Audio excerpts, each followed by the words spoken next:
الحمد لله وكفى والسلام على عباده الذين اصطفى أما بعد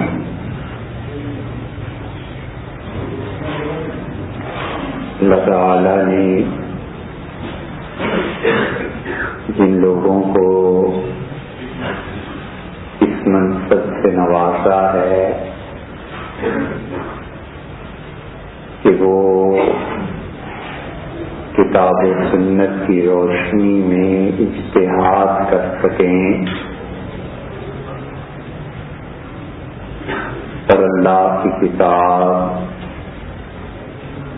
اور حضرت رسالت مآب صلی اللہ علیہ وسلم کے ارشادات سے بحث کر کے اور اس کا خلاصہ بیان کر سکیں. ان ائمہ مجتہدین میں جن معاملات پر بحث ہوئی ہے ان میں ایک بحث یہ بھی ہے کہ ایک چیز ہے علم کا حاصل کرنا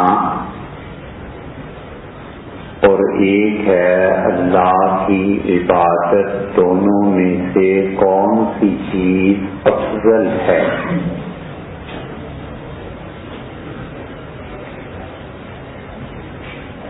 اور جن ائمہ نے خاص طور پہ امام شافعی رحمۃ اللہ علیہ کے مقلدین ابن حجر عسقلانی اور نووی رحمہ اللہ، انہوں نے عبادت کو ترجیح دی ہے کہ اللہ کی عبادت کرے اور کثرت سے کرے. نفل پڑھے، تسبیحات پڑھے، قرآن کریم کی تلاوت کرے، اور یہ اعمال اللہ کا قرب دلانے والے ہیں. جبکہ دوسری طرف حضرت امام اعظم ابو حنیفہ رحمۃ اللہ علیہ نے یہ بحث کی اور ان حضرات کا خیال یہ ہے کہ عبادت سے علم افضل ہے.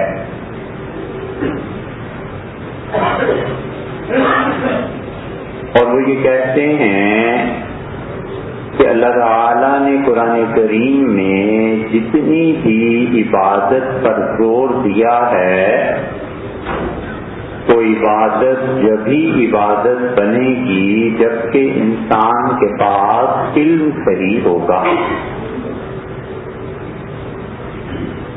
اب ایک آدمی کو یہ معلوم نہیں ہے کہ وضو میں کتنے فرائض ہیں، نماز کیسے پڑھنی ہے، قربانی کے جانور میں کیا کیا عیب نہیں ہونے چاہیے، اور وہ علم نہ ہونے کے باعث یہ چیزیں کر گزرے تو اللہ کے ہاں اس کا اجر ہوگا یا نہیں یہ تو اللہ جانے، لیکن ہم اسے ناقص قرار دیں. ایک آدمی حج کرتا ہے اور حج میں وہ مسائل کو نہیں جانتا،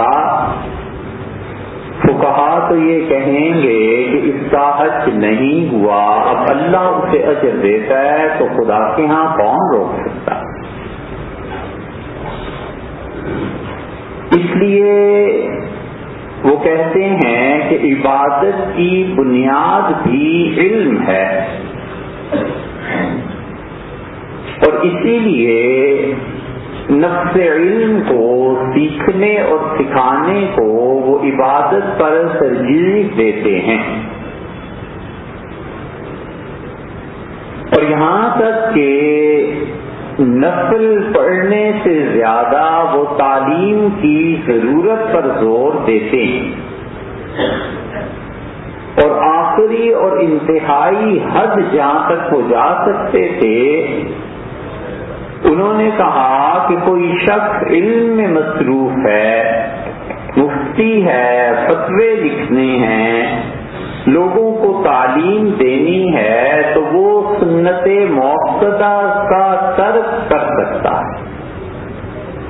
یہاں تک ہو گئے ہیں کہ ایک آدمی کے اوقات میں اتنی بھی گنجائش نہیں رہی اور اس کے سارے کام ضابطے میں ہیں، تو ظہر کی 4 سنتیں اور 2 بعد کی 6 وہ چھوڑ دے تو چھوڑ۔ اس حد تک انہوں نے علم کو ترجیح دی ہے، اور اس کی وجہ یہ بھی ہے کہ رسالت مآب صلی اللہ علیہ وسلم سراپا علم تھے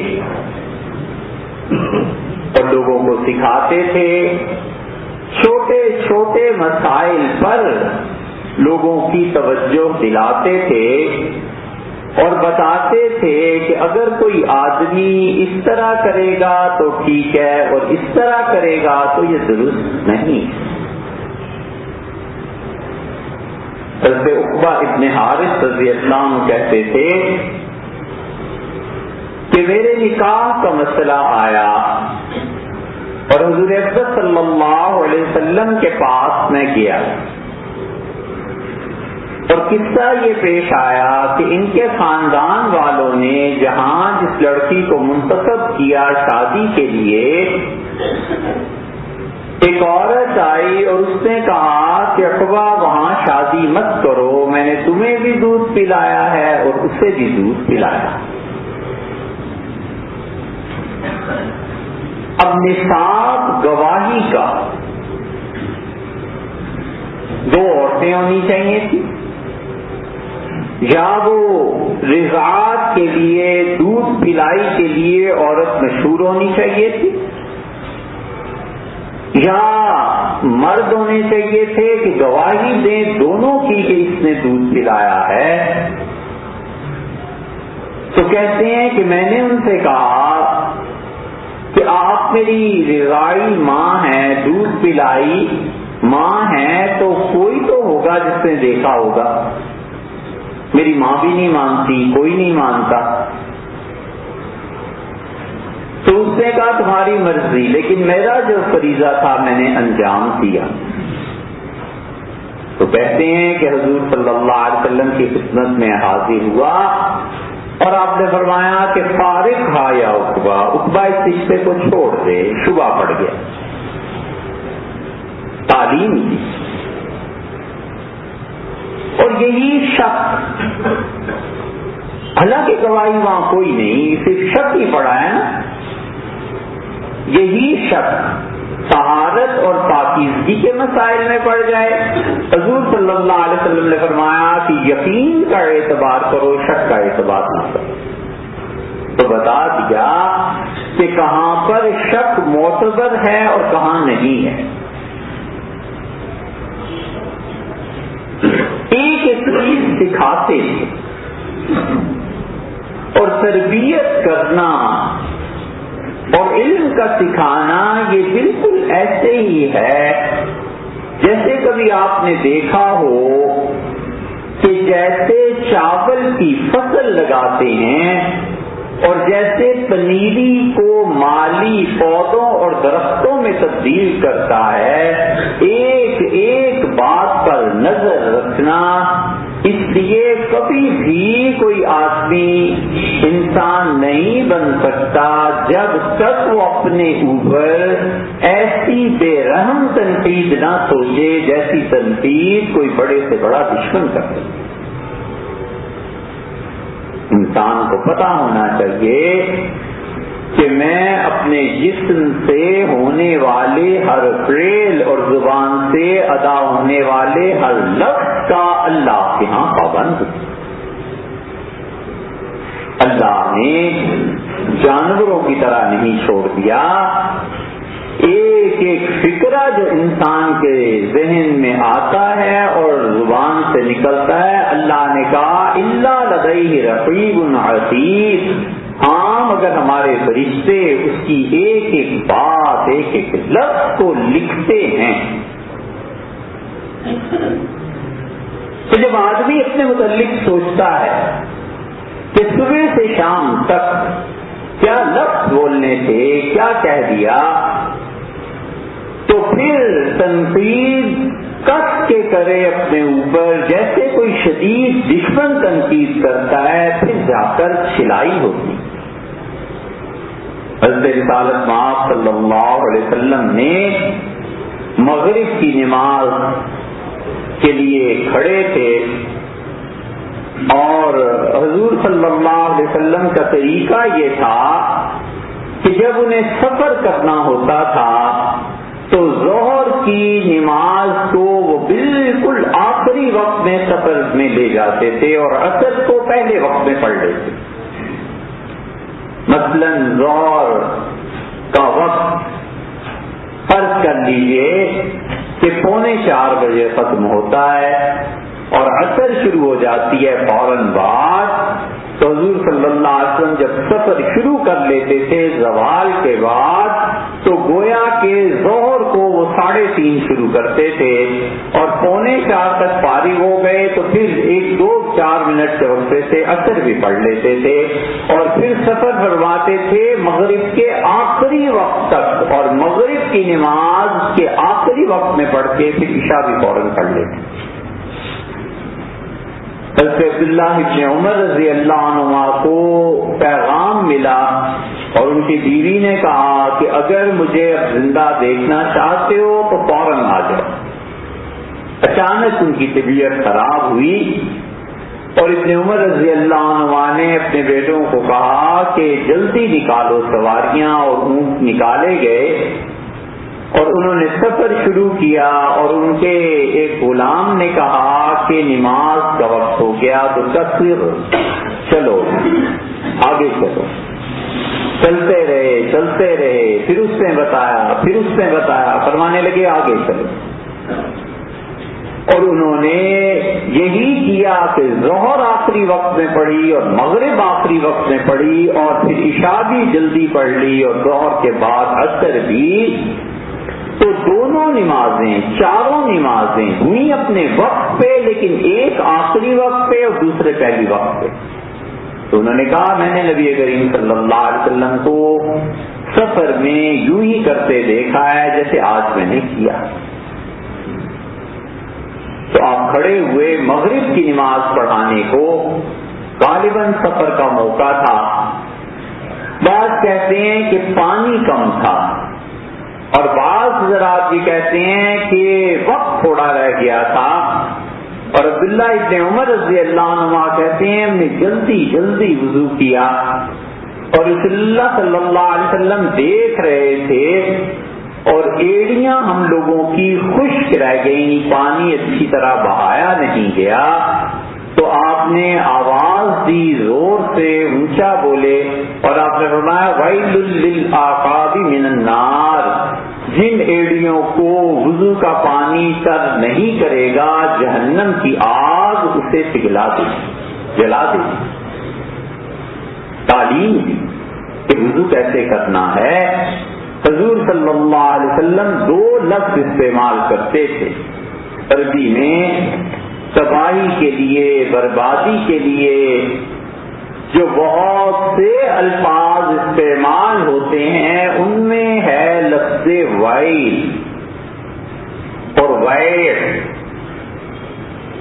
حدیث میں دونوں لفظ آتے ہیں، قرآن میں بھی آیا، اللہ تعالیٰ نے فرمایا فویل للمصلین، اور تباہی ہے ان نمازیوں کے لیے، برباد ہو گئے وہ نمازی جو نماز پڑھتے ہیں، الذین هم عن صلاتهم ساہون، مگر غلطی کرتے ہیں کہ جان بوجھ کے نماز کا وقت برباد کرتے ہیں۔ اسی لیے حضور اکرم صلی اللہ علیہ وسلم نے فرمایا کہ تم دیکھو گے وہ بیٹھا رہتا ہے عصر کی نماز میں، بیٹھا رہتا ہے یہاں تک تک کہ جب سورج زرد ہو جاتا ہے یا اس کے قریب ہوتا ہے اٹھتا ہے اور نقرہ کا نقر دیگ ایسے جلدی جلدی سجدے کرتا ہے جیسے مرغا زمین پر ٹھونگ مارتا ہے. تو جب وہ فارغ ہوتا ہے اللہ کے فرشتے کہتے ہیں خدا کو ایسی نماز کی کچھ ضرورت نہیں، ساتھ لے. تو ویل کا لفظ قرآن میں آیا ہے اور حضور صلی اللہ علیہ وسلم سے جہاں صحیح روایات میں ویل یا ویل کا لفظ آیا ہے تو ویل سے مراد تباہی ہے، مگر یہ لفظ بولتے ہیں اس وقت جب وہ تباہی کا مستحق ہو. جیسے وضو میں ایڑیاں نہیں دھوئیں تو یہ اس بات کو ڈیزرو کرتے ہیں کہ اللہ انہیں سزا دے، اس بات کو کہ مستحق ہیں. اور وعید کا لفظ استعمال کیا حضرت صلی اللہ علیہ وسلم نے جہاں کسی کے لیے مشکلات زندگی موت کا مسئلہ پیش آ جائے گا مگر وہ اس کا مستحق نہیں ہوگا. یہ فرق ہے. اسی لیے فرمایا آپ نے وَيْلٌ لِّلْعَمَّارِ، عمار کے لیے بڑی مشکل ہے کہ اسے کچھ ایسے لوگ قتل کر دیں گے جنہوں نے خلیفہ برحق کے خلاف بغاوت کی. حضرت عمار رضی اللہ عنہ کے لیے وعید کا لفظ استعمال فرمایا ہے اور حضور صلی اللہ علیہ وسلم کی یہ پیشن گوئی کئی برس کے بعد کم سے کم بھی 30 سال کے بعد پوری ہوئی. اور رسول اللہ صلی اللہ علیہ وسلم نے عمار سے کہا تھا کہ عمار آخری چیز جو تم دنیا میں پیو گے وہ دودھ اور پانی، کچی لسی دونوں کو ملا کر تمہیں پلائیں. تو عمار رضی اللہ عنہ کی بڑی عمر ہو گئی تھی. ایک جنگ میں ان کا کان کٹ گیا تھا. پھر وہ جب گئے ہیں لڑائی کے لیے تو نکلنے لگے اور ان کے نوکر نے کہا کہ آپ نے کچھ پیا نہیں اور کچھ کھایا نہیں تو یہ پی لیں. تو انہوں نے وہ لسی پی اور پھر کہنے لگے کہ بس اب تمہیں اور اس گھر کو سلام. اسے کہا کیوں؟ تو کہنے لگے یہ آخری چیز انہوں نے فرمایا تھا کہ پیو گے تو بس یہ آخری چیز اب پی لی. تو وہاں پر آیا ہے کہ وَيْلٌ لِّلْعَمَّارِ، عمار کے لیے بڑے مشکل دن پیش آ جائیں. زندگی میں جتنی بھی مشکلات پیش آتی ہیں 3 رویے ہیں اور یہ چیز عقیدے سے تعلق رکھتی ہے. اور یاد رکھنا چاہیے کہ اس عقیدے کے علاوہ کسی چیز پر موت ہوئی تو اللہ کے ہاں پوچھو. ایک عقیدہ یہ ہے کہ آدمی ساری کوشش کو ترک کر دے کہ بس جو تقدیر میں ہے ہو جائے گا، محنت نہ کرے کہ رزق ملنا ہے مل جائے گا، بچے جیسے بھی ہیں تربیت ہونی ہے، خدا نے جو لکھا ہے ہو جائے گا. اور سرے فہرست وہ لوگ جن پہ مایوسی طاری ہو جاتی ہے اور زندگی کی دوڑ میں حصہ نہیں لیتے، اپنے آپ کو الگ کر لیتے ہیں کہ ہو جائے جو بھی ہو جائے، بس خدا کی تقدیر ہے. یہ لوگ اللہ کے ہاں قیامت میں پکڑے جائیں گے اپنے اس غلط نظریے اور عقیدے کی وجہ سے. یہ بالکل درست نہیں ہے. اس لیے جو لوگ ڈپریشن میں چلے جاتے ہیں، مایوسی طاری ہو جاتی ہے، انہیں سمجھنا چاہیے کہ یہ اسلام اور اہل سنت کے عقیدے کے خلاف ہے کہ آدمی تقدیر کے بھروسے پہ بیٹھ جائے کہ جو ہونا ہے ہو جائے. ایسا کرے گا تو وہ عقیدے کے اعتبار سے بگڑتی ہے. اور دوسرا راستہ وہ یہ ہے کہ بالکل اللہ پہ بھروسہ چھوڑ دے، نہ دعا مانگے نہ خدا پر اعتماد اور بھروسہ ہو. مہینے کے آخر پر تنخواہ ملے تو محض اپنی جد و جہد کا نتیجہ سمجھے کہ میں نے اتنا کام کیا ہے اور بس ہر ایک کو یہ یہ تعلیم اور تلقین دیتا پھرے کہ جو کچھ کرنا ہے خود کرنا ہے، اور نہ اس کے لیے دعا تمہارے لیے کارگر ثابت ہوتی ہے، نہ کسی کی توجہات اور نہ کسی اور کی محنت، ہر چیز اپنے بھروسے پہ. یہ دوسری گمراہی ہے کہ وہ اللہ کی تقدیر کا انکار کرتا ہے اور سب کچھ اپنے آپ کو جانتا ہے. اگر اس عقیدے پہ مر گیا تو اللہ کے یہاں پوچھو. اس لیے ہمیشہ عقیدہ پڑھنا چاہیے، ہمیشہ عقیدے کی مباحث سننی چاہیے. ایک چھوٹی سی مثال رکھ کر فقہا نے لکھا ہے کہ ہمارے نزدیک ہے یہ باریک بات، نہ سمجھ میں آئے تو چھوڑ دیجیے. فقہا کہتے ہیں ہمارے نزدیک تالاب سے وضو کرنا افضل ہے بنسبت نلکے کے. کیوں افضل ہے؟ اور معتزلہ یہ کہتے تھے کہ ہمارے نزدیک وضو کرے نلکے سے تالاب سے وضو ہو گئی. عقل غالب تھی نا ان سے. وہ کہتے تھے کہ جب تم نے پانی میں ہاتھ ڈالا تو تمہارا ہاتھ وضو والا نہیں تھا. نتیجہ یہ کہ سارا ہوز اب وہ پانی پاک ہے لیکن پاک کر نہیں سکتا تمہیں. وہ کہتے تھے گندگی پاک ہوتی ہی نہیں. پہلا قطرہ جو گندگی پہ پاکیزگی کے لیے آپ نے ڈالا وہ مل کے ناپاک ہو گیا. دوسرے قطرے نے پہلے کو ناپاک کر دیا، تیسرے نے دوسرے کو، چوتھے نے تیسرے کو، پانچویں نے چوتھے کو.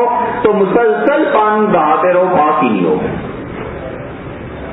یہ فلسفہ تھا، نظریہ تھا. اس کے مقابلے میں اہل سنت نے کہا کہ اللہ کا حکم ہے کہ پاک ہو جائے گا. ہمیں اس میں جتنے مرضی تم عقلی دلائل دے لو، حضور صلی اللہ علیہ وسلم سے پاک کہتے تھے بس پاک ہو. کہتے تھے تالاب سے وضو کرنا افضل ہے، کیونکہ معتزلہ یہ کہتے تھے کہ نلکے سے وضو افضل ہے. تو اس کی ضد میں انہوں نے یہ ضد نہیں بلکہ صحیح عقیدے کے طور پہ یہ بات تھی. تو عقیدہ ہمیشہ آدمی کو صحیح رکھنا چاہیے. اس لیے اگر ڈپریشن طاری ہو جائے کہ بس میں کیا کروں، اللہ ہی کی طرف سے بس جو کچھ ہونا ہو جائے گا، یہ عقیدہ قیامت میں مشکل کا باعث بن جائے گا. اللہ یہ کہ اللہ اپنے عفو اور کرم سے مہربانی فرمائے اور معاف فرمائے. یہ عقیدہ کہ یہ سب میری محنت کا نتیجہ ہے، اور یہ چیزیں دکان ڈال دی بیٹے کو، تجارت کرا دی بھائی کو، کچھ اور اپنا کام کر لیا، اور دن رات محنت میں بس یہی دماغ پیش آ جائے، نہ اللہ سے دعا ہے، نہ خدا پر بھروسہ ہے، نہ ہی کوئی تعلق ہے، یہ بھی غلط ہے. اور عقیدہ اہل سنت والجماعت نے کہا دونوں کے درمیان ہے کہ پوری جد و جہد اور کام کرے اور اس کے بعد اللہ سے دعا بھی مانگے کہ اے رب یہ میری محنت ہے اور اس میں برکت دے، اے خدا یہ میں نے کام کیا ہے اور باقی تیرے حوالے. یہ صحیح عقیدہ ہے. اس لیے تعلیم دی عقیدے کی، تعلیم دی اس چیز کی کہ اگر کوئی آدمی جبر کا قائل ہو تو اللہ کے یہاں پوچھ ہو جائے گی، اور بالکل سارا کچھ اپنے ذمے کر لے تو بھی. درمیان کی بات رہے کہ حیرت سارا مہینہ محنت کی، دفتر گئے، اور یہ جو پیسے مل گئے ہیں یہ آپ کی مہربانی ہے. یہ پیسے یہ بھی ہو سکتا تھا کہ خدا نہ خواستہ ایسی صورت پیش آ جائے کہ سارے پیسے ایک حادثے کی نظر ہو گئے اور پورا مہینہ کب سے گزر. اس لیے اللہ نے کہا ہے اور حضور صلی اللہ علیہ وسلم نے بھی کہ لوگوں محنت کرو، اجملوا فی الطلب، پوری ہمت سے کام لو، اور وتوکل علیہ، اللہ پہ بھروسہ. حضور اکرم صلی اللہ علیہ وسلم نے فرمایا کہ دیکھو تمہارے ہاتھ میں، مسند احمد میں آتا ہے کہ کھجور کا پودا تمہارے ہاتھ میں ہو تو تم کوشش کرو کہ مرنے سے پہلے پہلے اس پودے کو لگا دو. اتنا حکم ہے. آخری لمحے تک جد و جہد کرنی ہے، آخری لمحے تک زندگی کو زندگی سمجھ کے انجوائے کرنا ہے. زندگی مردوں کی ہے، مشکلات ہیں، مسائل ہیں، تکالیف ہیں. آدمی سہتا ہے اور درخت کی مانند ہوتا ہے، سایہ دار درخت اور پھلدار درخت، اور ہمت چھوڑ کے بیٹھ جائے. بھلا یہ بھی کوئی زندگی؟ اس لیے علم کو ترجیح ہے، جاننے کو ترجیح ہے. عقیدہ پڑھے اور اپنی زندگی میں 24 گھنٹے میں خواہ 1 گھنٹہ ہی ہو آدمی 2 چیزوں کے لیے بالکل الگ ہو جائے. آدھا گھنٹہ ہی صحیح اللہ کی یاد کے لیے کوئی نہ ہو کمرے میں، بند کر دے دروازہ، بیوی بچے ماں باپ سب جانتے ہوں کہ اس میں اللہ کی یاد ہے. تلاوت کرے، ذکر کرے، اپنی تسبیح پڑھے، کچھ کرے، اور 1 گھنٹہ اس کے لیے ہو کہ تنہا بیٹھ کر سوچے کہ میں کیا کر رہا ہوں، اور اگر مر گیا تو اللہ کو کیا جواب دوں. دنیا اللہ نے ان لوگوں کے لیے رکھی ہے جو با ہمت ہیں. اسی لیے حضور صلی اللہ علیہ وسلم یحب معالی الہمم، اللہ ان لوگوں سے محبت کرتا ہے جو ہمت کے قوی ہوتے، نہ ذکر کرے، نہ پڑھے، نہ مطالعہ کرے، نہ اپنے آپ کے متعلق سوچے، نہ اپنے بچوں کے متعلق سوچے. تو جینے کا فائدہ کیا ہے؟ مصیبت کیا پڑی ہے جینے کی بھی؟ چلا جائے. ہم لوگ یہ جو پورے مغرب پہ تنقید کرتے ہیں اور لعنتیں بھیجتے ہیں، پوری امت میں مسلمانوں میں اتنی بڑی تعداد ہے کہ ہر دنیا کے 10 آدمیوں میں سے 2 مسلمان، اور یہودی اتنے تھوڑے ہیں کہ وہ 1000 میں 2 یہودی بنتے ہیں. اس کے باوجود دنیا کو کنٹرول کر رہے ہیں. یہودیوں نے صرف امریکہ کی مثال لے لیں، 300 سے زیادہ وہاں نوبل پرائز ونر ہیں، اور ہمارے یہاں پوری امت میں 8-10 آدمیوں کو نوبل پرائز ملا ہوگا.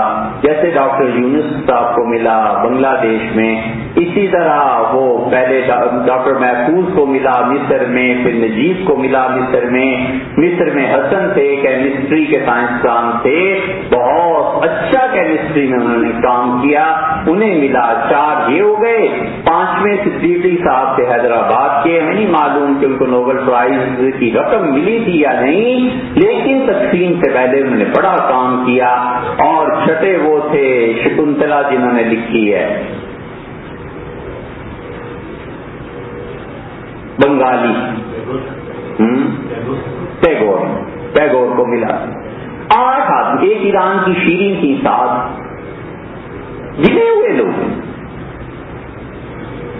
اور ہم میں سے کوئی ایسا نہیں جو اپنی اولاد کے متعلق سوچے کہ مجھے ان بچوں کو سائنس کے لیے تیار کرنا ہے اور ان کو یہ تعلیم دینی ہے کہ ہم اس دنیا کے میدان میں وقت زیادہ ہو.